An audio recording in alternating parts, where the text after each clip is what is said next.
Ya, itu adalah salah satu fungsinya karantina setelah pulang dari luar negeri, ya, yaitu kita ingin benar-benar memastikan apakah seseorang baik WNI maupun WNA yang berkunjung luar negeri itu masih menyisakan atau masih mengalami gejala eh, COVID atau tidak, ya, karena memang kita ketahui ini masa inkubasi COVID ini agak lumayan panjang, ya, setelah dia berinteraksi, apakah dia berinteraksi menjelang keberangkatan atau saat beberapa hari sebelum dia berpulangan, ya. Jadi baru positifnya bisa juga setelah kembali ke Indonesia.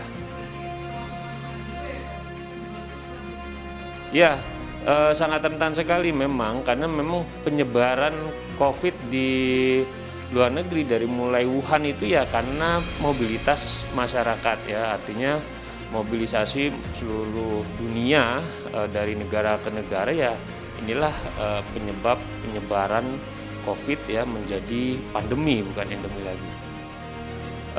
Ini perlu kita pahami bahwa penyebab penyakit atau seseorang yang terkena penyakit autoimun itu memang bisa beresiko terkena penyakit apa saja, ya, bukan hanya penyakit COVID gitu, ya, karena penyakit autoimun cenderung daya tahan tubuhnya, ya, beresiko tidak terlalu kuat kecuali memang penyakitnya itu terkontrol, ya. Namun jika memang penyakit autoimun itu terkontrol, ketika itu terkena penyakit, maka akan ada treatment sendiri yang memang akan benar-benar dipastikan bahwa penyakit yang saat itu terkena tidak menyerang atau tidak berkembang lebih besar atau lebih kuat karena daya tahan tubuhnya kurang di dalam tubuh.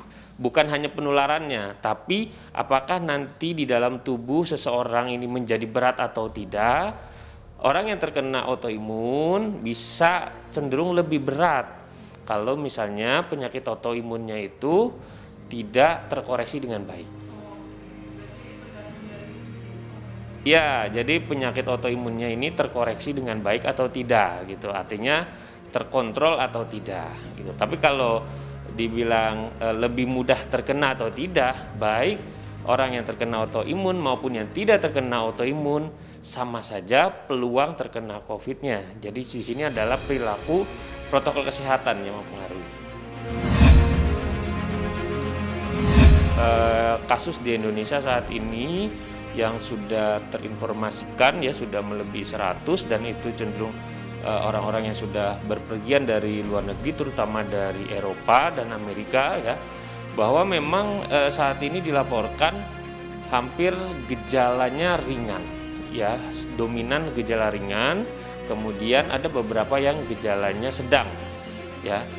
Kita bisa melihat Asanti juga punya riwayat vaksin dan itu saya rasa akan sangat mendukung saat ini gejala yang dirasakan ringan, ya. Itu juga menjadikan salah satu upaya bahwa penyakit autoimun, ya, dan ikhtiar yang sudah didapatkan dengan vaksin menjadikan infeksinya ringan, ya. Jadi di dalam tubuh sudah ada daya tahan tubuh yang bisa melawan COVID yang saat ini terkena. Benar, efek dari vaksin itu membantu tubuh seseorang bisa melawan COVID yang saat ini terkena. Jadi kalau orang nggak ngerasain apa-apa, udah vaksin itu bisa terjadi ya? Bisa terjadi, ya. Jadi memang baik dia punya komorbid atau dia punya autoimun, ketika dia sudah divaksin maka itu akan sedikit membantu tubuhnya untuk bisa lebih bertahan jika terkena COVID. Ya, dan itu sudah terbukti. Oke. Dokter, ini lalu penyembuhannya seperti apa kalau yang kena Omikron ini? Ya, Sama kayak COVID-COVID yang lainnya harus isolasi 2 minggu atau seperti apa? ya, prosesnya sama, bahwa memang kita akan menjalankan karantina, ya, sambil terus diawasi, dan juga gejala dan treatment yang dilakukan juga sama seperti COVID yang lain. Dan saya rasa kita juga harus benar-benar fokus terkait dengan daya tahan tubuh, ya, beban atau pikiran atau stres ini terutama yang mempunyai riwayat autoimun ya, itu harus dirilis, harus dihilangkan ya stres, karena itu akan sangat mempengaruhi peningkatan atau penurunan daya tahan tubuh. Juga istirahat dan gizi cukup itu akan membantu peningkatan ya dan mempercepat kesembuhan seseorang. Tapi kalau yang Omikron ini memang nggak ada gejala batuk juga gitu? Ada ya, untuk Omikron hampir gejalanya mirip, tapi memang akan berbeda di setiap orang. Tapi saat ini gejala yang dilaporkan seperti batuk, pilek itu ada, dan demam juga ada.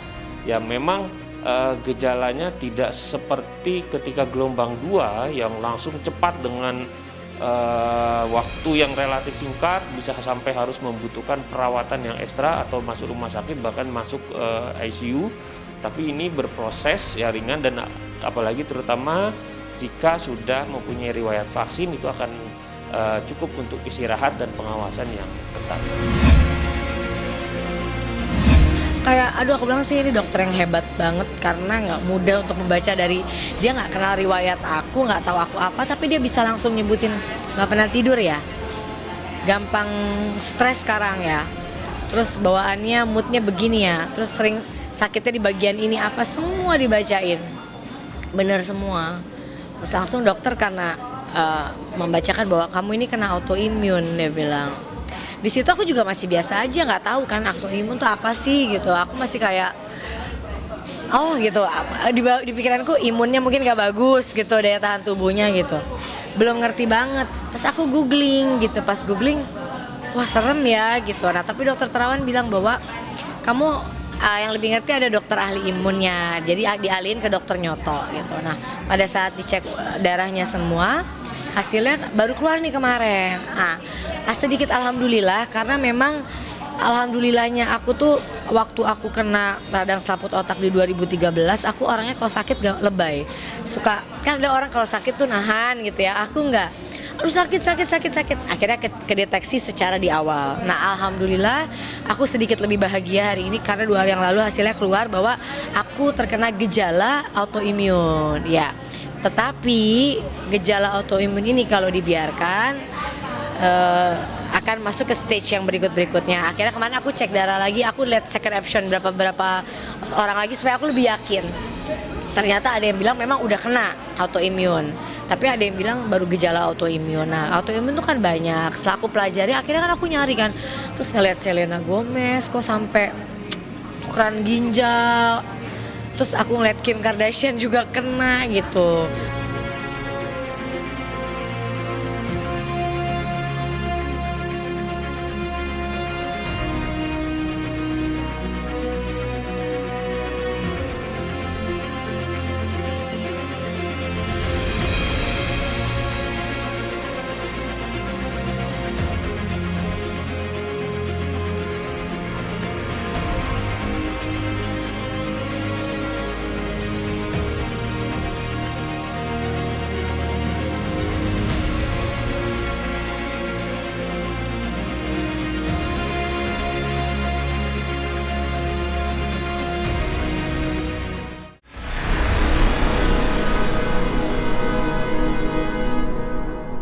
Jadi jangan lupa untuk subscribe Cumi Cumi.